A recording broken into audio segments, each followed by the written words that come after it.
Ça y est. Voilà donc, à travers la Bible et par la Bible, nous découvrons des richesses que le Seigneur nous enseigne. Et je ne voudrais pas y mettre mes pensées ni mes opinions, mais les saintes écritures que nous citons. Ce n'est pas nous qui en évidence, c'est le Christ qui est en évidence. Il faut s'effacer pour qu'il apparaisse. Mais néanmoins, la Bible nous enseigne des qualités, des richesses des femmes, des trésors qui ont été des moyens de grande bénédiction et qui ont bouleversé, tels que la Samarie, la Samaritaine, qui a bouleversé la Samarie à l'époque, en Jean chapitre 4. Venez voir un homme qui m'a tout dit. C'est l'humanité du Christ et aussi le ministère prophète. Ne serait-ce pas le Christ? C'est sa divinité. Elle laissa sa cruche et à cause de elle, la Samarie, elle fut bouleversée. Nous voyons bien sûr que Philippe, l'évangéliste, acte 8, qui descend en Samarie aussi.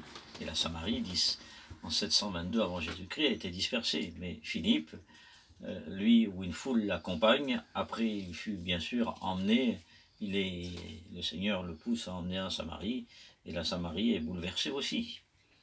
Alors chacun reste à sa place. La femme est importante. Elle a des qualités spirituelles. Et les Proverbes chapitre 31 est vraiment le sommet de la femme. C'est le top modèle spirituel de la femme, de ce qu'elle doit être. Ne comptons pas nos perles et ne comptons pas ce que nous avons. Remercions-le de ce qui nous a sauvés. Il faut le remercier. Et c'est une grâce. Mais la femme vertueuse, elle est appelée littéralement la femme consacrée. Elle a plus de valeur que tous les perles réunis dans le monde entier. Elle a plus de richesse que tous les diamants qu'il y a sur la terre. Elle est tellement importante aux yeux de Dieu, sa piété, Dieu la regarde comme une richesse. Et les Proverbes 31 rassemblent 51 qualités spirituelles. Tellement elle est riche, cette femme. Mais il n'y a pas de richesse du ciel sans Dieu, sans le Christ, par l'Esprit. Car aucune femme ne peut apporter de sa propre volonté s'il n'y a pas le Christ qu'à travers elle, ou le Seigneur. Et c'est par grâce que Dieu nous fait. Dieu a choisi. Et Dieu a voulu nous instruire par Proverbe 31. Voici les qualités que nous retrouvons requises dans la parole. Elle est plus précieuse que l'or et que tous les diamants. Mais il dit ceci, que sa lampe ne s'éteint pas pendant la nuit. Ah oui, elle est remplie d'huile.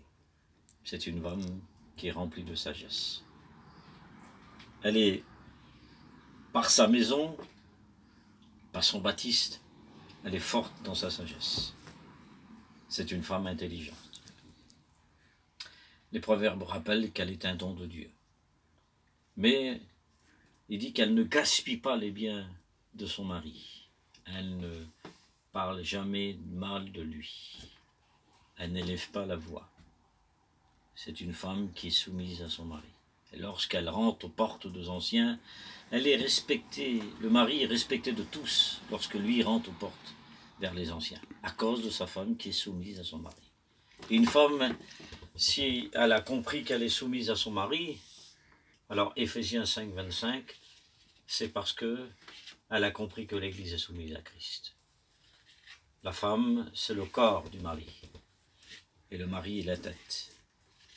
Mais c'est pas parce que c'est une femme, il faut l'écraser, ou elle est inférieure. C'est vrai qu'elle a la gloire de l'homme, et que l'homme a la gloire de Christ, et que Christ a la gloire de Dieu. Et tout se synchronise. Mais si la femme veut prendre la place de l'homme, c'est qu'elle n'a pas compris la parole, et elle ne fait pas la volonté de Dieu. La soumission ne veut pas dire être esclave. L'humilité ne veut pas dire être blâmé. Aimer, ce n'est pas une extrême de destruction ou se sont jugés. Aimer, c'est le bien de Dieu qu'il a mis en nous. Et c'est le servir. Une femme qui a compris à servir le Christ, elle a toutes les joies à servir. Servir Christ. En fait, il y a 3 sortes de femmes que je vais conclure et que Dieu vous bénisse. Il y a celle qui est contre son mari et qui le combat. Elle est l'ennemi de Dieu. Et jamais celle-ci ne réussira, parce que la femme méchante, Proverbe 14, le ciel est fermé pour elle. Mais il y a la deuxième femme, celle qui est au milieu. Elle n'est pas pour, elle n'est pas contre. Fais ce que tu veux. Elle ne participe pas au bénéfice du service de son cantique, du témoignage ou du ministère de son mari. Celle-ci, c'est la femme de Moïse qui n'a pas vu les 10 plaies d'Égypte et qui n'a pas vu la mer ouverte. Elle reste avec Jéthro, son père. Il faut savoir renoncer et servir pour Christ. Le service est plus riche que ce que tu as au cou, et plus grand ce que tu as sur ta table. C'est le plus grand confort au monde, c'est servir le Christ dans la grâce et par amour. Celui qui sert le Seigneur, sans comprendre, il aura sa récompense au ciel, sans sonner de la trompette. La dernière femme que je citerai, c'est celle qui est pour son mari. Celle qui est pour son mari sera pour Christ. Elle sera comblée de bénédictions. Cette femme-là, elle sera comme une table, comme une vigne autour de la table. Ses enfants seront des arbres d'olivier d'onction chez elle. Elle sera une maison forte. Et Proverbe 14, la femme sage bâtit sa maison. Que Dieu vous bénisse. Amen.